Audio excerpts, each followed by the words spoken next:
Previously, the Trojan War. The evil goddess of discord, Ares, was naturally not popular in Olympus, and when the gods gave a banquet, they were apt to leave her out. She threw into a banqueting hall a golden apple, marked, "For the fairest." Paris, a weakling and something of a coward too, he gave Aphrodite the golden apple.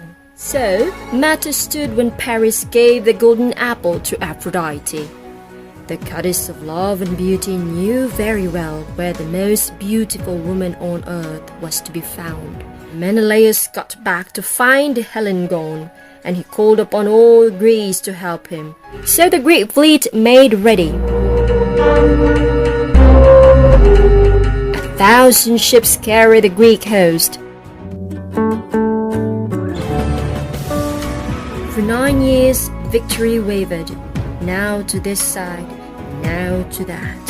Neither was ever able to gain any decided advantage. Then a quarrel flared up between two Greeks, Achilles and Agamemnon, and for a time it turned the tide in favor of the Trojans. The war by now had reached Olympus. The gods were ranged against each other.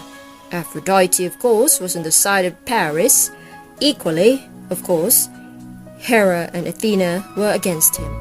Ares, god of war, always took sides with Aphrodite, while Poseidon, lord of the sea, favored the Greeks, a sea people, always great sailors. Apollo cared for Hector and for his sake helped the Trojans, and Artemis, as his sister, did so too. Zeus liked the Trojans best, on the whole, but he wanted to be neutral because Hera was so disagreeable whenever he opposed her openly.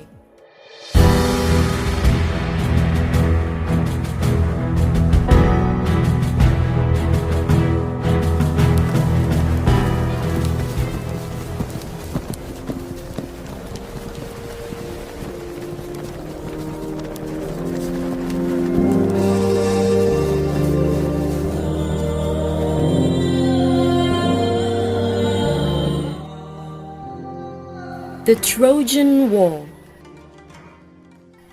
More than 1,000 years before Christ, near the eastern end of the Mediterranean, was a great city, very rich and powerful, second to none on earth. The name of it was Troy, and even today no city is more famous.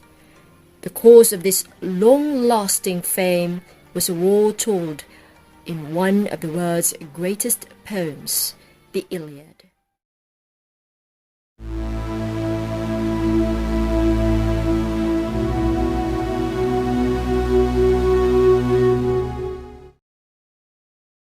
The plan Zeus made was simple.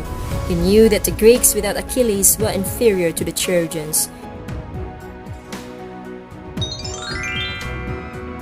And he sent a lying dream to Agamemnon, promising him victory if he attacked.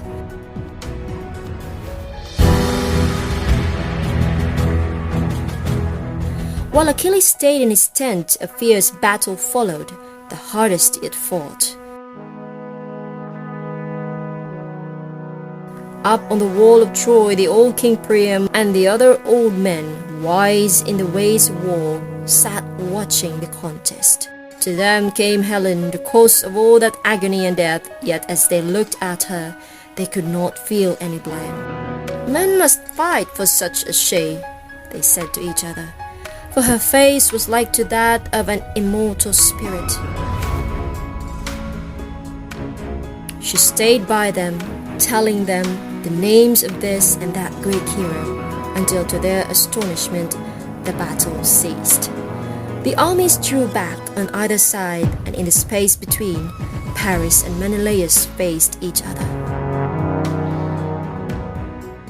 It was evident that the sensible decision had been reached to let the two most concerned fight it out alone. Paris struck first, but Menelaus caught a swift spear on his shield, then hurled his own. It rent Paris' tunic, but did not wound him. Menelaus drew his sword, his only weapon now, but as he did so, it fell from his hand broken. Undaunted, though unarmed, he leaped upon Paris and seizing him by his helmet's crest, swung him off his feet. He would have dragged him to the Greeks victoriously if it had not been for Aphrodite. She tore away the strap that kept the helmet on so that it came away in Menelaus' hand. Paris himself, who had not fought at all except to throw his spear, she caught up in a cloud and took back to Troy. Furiously, Menelaus went through the Trojan ranks seeking Paris, and not a man there would have helped him, for they all hated Paris. But he was gone. No one knew how or where. So Agamemnon spoke to both armies, declaring that Menelaus was victor and bidding the Trojans give Helen back. This was just, and the Trojans would have agreed if Athena and Hera's prompting had not interrupted. Hera was determined that the war should not end until Troy was ruined. Athena, sweeping down to the battlefield, persuaded the foolish heart of Pandarus, a Trojan, to break the truce and shoot an arrow at Menelaus. He did so and wounded him, only slightly, but the Greeks, enraged at the treachery, turned upon the Trojans, and the battle was on again. Terror and destruction and strife. His fury never slackens. All friends of the murderous war god were there to urge men on to slaughter each other. The voice of groaning was heard, and the voice of triumph from slayer and from slain,